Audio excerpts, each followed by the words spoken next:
Ang Alzheimer's ay isang progresibong sakit sa utak na unting-unting nagpapahina sa memorya, pag-iisip at kakayahan ng isang tao na makipag-usap at kumilos ng maayos. Bagamat walang pinipiling edad o kasarian, ang mga matatanda ang kadalasang naapektuhan nito. Higit pa sa pagkawala ng alaala, ang Alzheimer's ay nagdudulot ng takot, pagkabahala at kalungkutan, hindi lamang sa may sakit, kundi pati na rin sa kanilang pamilya at mga mahal sa buhay. Ang pag-aalaga sa kapamilyang may Alzheimer's ay nangangailangan ng pasensya, pangunawa at kaalaman. Narito ang ilang mga hakbang upang makatulong. Pag-aralan ng kanilang sakit upang maintindihan ang mga sintomas nito. Magplano ng schedule upang mabawasan ang pagkalito. Magsalita ng malinaw at gumamit ng mga simpleng salita. Ilagay sa tamang lalagyan ang mga matutulis at madudulas na bagay. Hikayatin silang makilahok sa mga gawain na kaya nilang gawin. Bigyan sila ng libangan, tulad ng musika, kumonsulta sa doktor at humingi ng suporta. Alagaan ang sarili bilang tagapangalaga at maglaan ng oras para sa pahinga. Ngayon, Alzheimer's Awareness Month, ipakita natin ang ating pagmamahal at sama-sama nating itaas ang kamalayan at pag-asa para sa mga taong may Alzheimer's disease.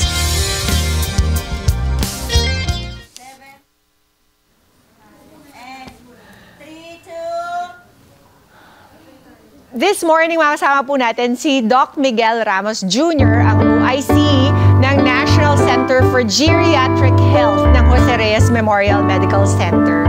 Hello, Doc, and welcome po sa Kada Umaga. Bati po muna kayo. Magandang umaga po sa lahat ng mga tagapanood. Maraming salamat for having me here, Pia. This is my first time, I think. Yay! Buti, Doc, hindi po kayo, hindi po naapektuhan ng iyong guesting ng Bagyong Pepito. Muntik na po. Hindi nalihis. Oo nga po. This concerns a lot of our loved ones. Marami sa ating mga elderly ang talagang natatakot tungkol dito sa Alzheimer's disease. Ano po ba ang mga maagang sintomas nito, Doc? Yes, ang pinakamaagang sintomas usually is yung memory problems nila, no? Ito ay very progressive at minsan or sa bandang huling yugto nung disease process, nagkakaroon din sila ng mga behavioral problems. Like mainitin ng ulo or maning pananiwala, nagkakaroon din sila ng hallucination sometimes, becomes behavioral problems, especially kung mainitin ng ulo at nagiging agresibo. So, tama-tama itong interview na to kasi maraming updates ngayon tungkol sa Alzheimer's disease. Ang Alzheimer's disease po ay hindi naman po bagong karamdaman. Natuklasan ito 1901 pa. Si Dr. Alois Alzheimer's, yung doktor sa Germany, nakadiskubre na merong mga protina sa brain natin na namumuo pag tayo ay tumatanda. So, until recently, last 3 days ago, I gave a lecture on the update. Nagkaroon ng pagbabago ang paniniwala dito sa sakit na ito dahil dati hinihintay natin magkaroon ng simptomas para matawag nating may sakit ng dementia or Alzheimer's disease. But recent developments have scientists na mga kaibigan natin nakadiskubre ng mga laboratory tests para ma-diagnose ka as early as kahit wala ka pang simptomas. So this is very new. This is only recently, only this year, na yung isang asosasyon ng mga eksperto nagsalita na sabi, pwede natin siyang i-diagnose ng maaga. Kasi pagka nagkaroon ka na ng simptomas, malamang hindi na maibalik yung normal. Dahil, or hindi na rin po mapigilan? Hindi na mapigilan dahil sa ngayon, pagka nagka-simptomas ka na, ang ibig sabihin nun, nangamatay na yung mga cells mo sa brain. Tama. And we can't do anything about that. Yes. So, ang ating direksyon ngayon is tingnan kung baka mas maaga natin ma-diagnose, we can still make it, stop it, no? At least yung progression ng disease. So, tatlong bagay po ang gusto ko ipaalam sa publiko. Aside po doon sa test na ginagawa namin, yung memory testing, How early should one be tested, Doc? I think sa ngayon pinag-uusapan baka as early as 60 or 65 years old. Lalo na kung meron kayong pamilya or very strong family history na yung mga lolo't lola nyo nagkaroon, or even your parents, nagkaroon ng dementia. Not necessarily Alzheimer's disease, but a form of type of dementia. So, yun ang magandang balita kasi mukhang unti-unti na nating nadidiskubre kung ano ang pwedeng gawin. Kasi dati traditionally, I say traditionally, we make a diagnosis once the patient has symptoms. So, we encourage people to come to the doctor's offices para ma-screen sila, para malaman kung yung bang nagiging problema nila sa memory, talagang dementia na or mild dementia. But now, we are looking at the possibility of diagnosing dementia or Alzheimer's disease at a very early stage, even without symptoms. Like, for example, just to give you a clearer idea, yung diabetes, you can be diagnosed with diabetes without symptoms. Kasi nakikita nila, yung sugar mo mataas. Pero pag tinanong mo yung tao, wala naman siyang nararamdaman that can be attributed to diabetes. Ganun din po ngayon sa dementia. Doc, what is the screening called? And is it available in all of our hospitals? Yes, ito po yun. Ang tawag po sa kanila is biomarkers. So, meron pong tatlong available na biomarkers. Yung isa, yung pinaka-unang naaprubahan yung PET scan. Gumagamit po tayo ng radioactive tracers that we can detect na namumuo doon sa brain, especially doon sa area na may beta amyloids na tinatawag o isang klase ng protina na nakaka-cause ng cell death at yung tau protein. Ang pangalawa po is very invasive po, yung kukuha tayo ng dugo sa CSF or cerebrospinal fluid. Medyo, kung yung tanong mo kung available siya sa lahat, hindi po. Ito po ay available sa mga centers like St. Luke's and other tertiary centers. Pero ang isa pong napakagandang balita is meron na pong available na mga blood-based biomarkers. Or ang tawag is BBM, which can be done by just getting extracting blood. It's not invasive. Ibig sabihin, it can be available. Kakapasok lang kasi niya sa Pilipinas. In fact, we have this test called blood-based biomarkers at the National Center for Geriatric Health, where I am at present OIC. Yes.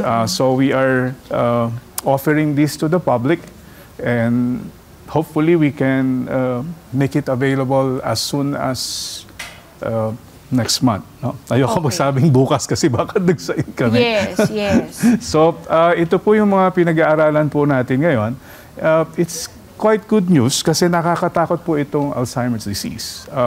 Paano po siya nakakaapekto? Unang-una, dun sa meron nito. Yes. Sa umpisa kasi, mild, mararamdaman mo, ikaw mismo, yung tao, naiintindihan niya na parang nawawala yung memory ko or madali akong maligaw.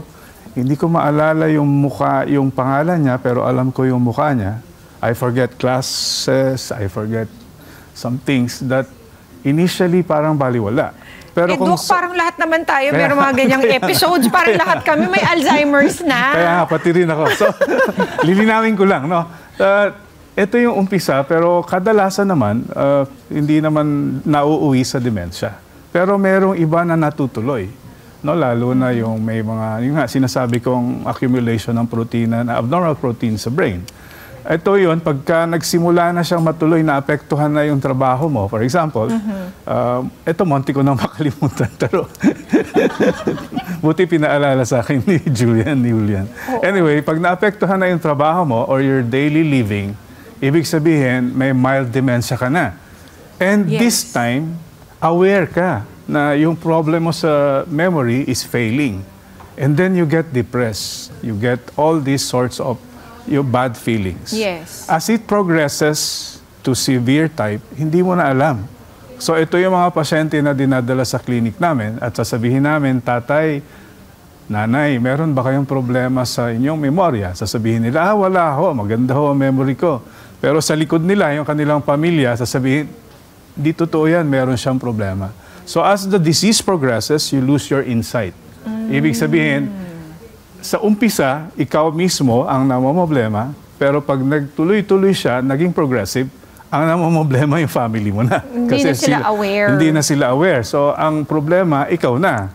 Hindi na yung disease because sometimes it's a big burden to take care of somebody in your own family. Bakit po umiinit yung mga ulo nila? That's usually the kind of kwento that na nakukuha natin sa mga mahal sa buhay na nag-aalaga ng mga pasyenteng may Alzheimer's. Yes, so totoo yun. Yung insight nila, yung pag-iintindi nila sa buong kapaligiran is hindi na tama. So yung assessment nila, evaluation nila, kadalasan minsan inaakala nila na pinagnanakawan sila or gustong silang patayin. Kadalasan, selos talaga yung number one, lalo na sa babae. No? Nakikita namin, pinagsasilosan palagi yung asawa na wala namang katotohanan. So, meron silang maraming behavioral problems, not only yung pagiging mainitin ng ulo. How do we address that, Doc? Well, depende kasi kung anong behavioral problems. Kasi isa doon, minsan, meron silang wall na hindi sila nakikipag-communicate. No? Wala lang. Baliwala lahat. So, that's the opposite naman ng being aggressive. So, what should our kadas do kung meron silang mahal sa buhay na ganyan na po yung stage? Yes. Maraming dahilan kung bakit sila nagkakaroon ng ganon. Ang maganda kasi sana magkaroon tayo ng isang 24-hour hotline for the families to call on. Kasi very specific din or individual din or individualized din yung approach. Kung anong klaseng non-pharmacologic approach ang gagawin mo. Meron din pong meron pong gamot. There's medical para sa treatment symptoms. for it. Yes, medical symptomatic treatment. Sa ngayon, wala pang gamot. But fortunately, as I said, bukod dun sa mga bagong diagnostics, meron na ring lumilitaw na pwedeng ma-address yung pinaka-problem. Yung symptoms. Yes. So, sa ngayon, ang available po ng mga gamot is just to alleviate yung symptoms to help the family cope. Kasi napakabigat minsan. Minsan hindi na rin sila nag-aayos ng sarili. They forget about taking a bath. They don't want to change clothes or they don't want to eat. Ang pinakamaganda po bang gawin, Doc, is to support them, like just go with their flow, or do you insist on what the right thing to do is? Yes. Kasi baka mas lumala po pag inaggravate pa natin sila. Tama po yun. To that point, kailangan maging neutral tayo. We don't want to support kung ano man yung ideation niya, yung false belief. Yes. No?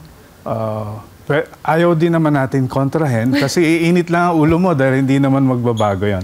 So ang technique, isa sa mga technique na pwedeng gawin is para ka lang din nanonood ng TV, you change the channel. Yung nanay mo gustong lumabas kasi may ka-meeting daw siya. Sabihin mo na lang, ibahin mo na lang yung topic. Nay, kumain na po ba kayo? Gusto nyo kumain? May bagong lutong kare-kare. Distraction. Maidi-distract nyo. Isa lang po yon sa technique. Number one is huwag nyong kukontrahin, sasalubungin. Huwag nyong awayin. Yes, isa yon sa nagiging sanhi ng elderly abuse. Kasi minsan umiinit yung ulo nung nagbabantay. At pag mainit na rin ulo, nag-aaway na silang dalawa. Nagsisigawan. Well, ang technique lang naman na kailangan gawin is ibahin yung topic. Hindi nyo rin purong pwedeng sabihin na suportahan yung ideation niya. Yes, wag naman na yung ganun kasi lalong nagkakaroon ng problema. So siguro, Doc, that's one of the ways that we don't encourage the progression of Alzheimer's. Pero aside from that, meron pa po bang mga paraan kung paano natin mapipigilan yung pag-progress nito? Yes, there are certain risk factors that we are aware of. Ang number one is age, which wala naman tayo magagawa doon. That's pag tumatanda tayo, wala naman tayo magagawa. Sex, this is more common among women because they live longer than men. So wala rin tayong magagawa doon. Kahit mag-sex change kayo, ganun pa rin yun. You will still live longer than men. Let's not go there. sorry. Yes, anyway, Doc. Yung mga modifiable risk factors, pwede natin gawa ng paraan. Like smoking, iwasan natin. Education is also a risk factor because sabi nila, if you are mostly hindi ka nakapag-aral, mas mataas yung risk factor mo. So pagka nag-aaral ka palagi, tuloy-tuloy mong ginagamit, Sabi nga it's nila, protective yan. Protective. Dok, yung mga ano daw, yung mga word games sa telepono, Pwede yun, paggagawa ng crossword puzzle, Yes. mga kada, huwag niyo po yan itapon. Subukan niyo po talagang sagutin yan. Nakakatulong po ba yun? Totoo yan. Something that your work would, do something. Kasi if you don't use it, you will lose it. And this is a risk factor. Lalo na yung mga hindi masyadong nag-engage. I think it's encouraged that you engage in social media information exchange so your brain can connect. It's all about connection ng ating mga neurons. If you don't use it, they don't connect to each other, then you lose the communication. I guess reading can also help, Doc, Yes, no? yes, definitely. Exercise is one. Exercise, any form of exercise that will increase the blood flow to your brain would also protect you from occurrence ng symptoms. Yes. Yes, exercise, of course, diet, and yung blood pressure is it's a modifiable risk factors. You have to control it. And if you have diabetes and all those, yung mga sakit na karaniwang nakikita natin pag tayo ay tumatanda, these are all risk factors. Merong maliit na proportion ng mga tao na may genes na nai-inherit. And this is just less than 5% of all the dementia. Unfortunately, ito ay sanhi ng maagang pagkakaroon ng dementia. Usually kasi ang dementia occurs when you get to be 70 or 65, 70, 80, 90. Meron kami nakikita pa ilan-ilan na nagkakaroon ng dementia because of at genetics. 50 years old or even less. So this is very unfortunate. So meron ding available na genetic testing. Kung meron kayong kamag-anak na maaga nagkaroon ng Alzheimer's disease or dementia, ay mas maganda siguro magpa-test na rin kasi gawa ng nasabi ko, unti-unti nang nadidiskubre yung mga gamot na pwedeng i-delay yung disease. Oo. Again, if you're 60 years old or older, pwede na silang magpa-screening, Yes. no, Doc? A PET scan can help.